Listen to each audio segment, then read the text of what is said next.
ইংরেজি ভাষায় কথা বলার জন্য আমরা অনেক ভোকাবুলারি শিখে থাকি এবং বিশেষ করে কমন সেন্টেন্স অনেক মুখস্থ করে থাকি যেন সাবলীলভাবে ইংলিশে কথা বলতে পারি।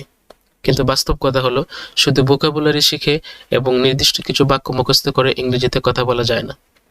ইংরেজিতে কথা বলতে হলে প্রতিদিন কমপক্ষে একটা স্ট্রাকচার নিয়ে নির্দিষ্ট একটা সময় ধরে প্র্যাকটিস করতে হবে।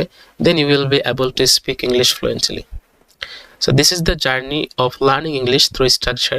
এটা হচ্ছে স্ট্রাকচারের মাধ্যমে ইংরেজি শেখার journey.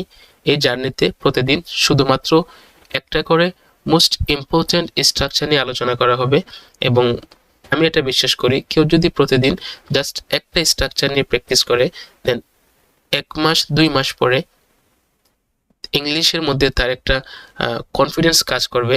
Then he or she will be able to speak English fluently ইনশাআল্লাহ। প্রতিদিন জাস্ট একটা স্ট্রাকচার। তো আজকে প্রথম ভিডিওতে প্রথম স্ট্রাকচার নাম্বার 1। তাহলে চলুন শুরু করি। আজকে স্ট্রাকচারটা হচ্ছে আমরা বাংলা ভাষায় এরকম অনেক কথাই বলে থাকি যখন এই সেন্সটা ব্যবহৃত হয়। মানে বাংলাতে লিখে দেওয়া আছে করার মতো কিছু নেই। বাংলা ভাষায় যখনই এরকম সেন্সে আমরা কথা বলবো তখনই এই স্ট্রাকচারটা ইংলিশে ব্যবহার করব। আচ্ছা, করার মতো কিছু নেই এই সেন্স ব্যবহৃত হয় আমাদের দৈনন্দিন লাইফে অনেক। যেমন খাওয়ার মতো কিছু নেই, দেখার মতো কিছু নেই, তোমাকে বলার মতো কিছু নেই, এখান থেকে নেওয়ার মতো কিছু নেই। এই যে কিছু নেই এরকম কোনো একটা কাজ নিয়ে যে সেন্স আছে ওই সেন্সওয়ালা বাক্যের জন্য এই স্ট্রাকচারটা ব্যবহৃত হবে। স্ট্রাকচার নাম্বার 1 খুবই কমন। স্ট্রাকচারটি হলো দেয়ার ইজ নাথিং টু, পরে V1 নাথিং টু এর there is nothing plus 2 plus V1, পরে যদি আরো কিছু বলার থাকে অতিরিক্ত কিছু তথ্য থাকলে এটাকে ব্যবহৃত করতে হবে। আচ্ছা,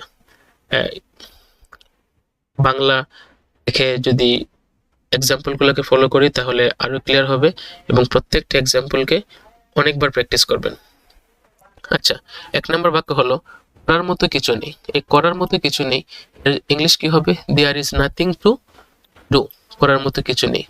এখন যে do, there is nothing to same থাকবে, জাস্ট V1 যে ভার্ব এটা চেঞ্জ হবে।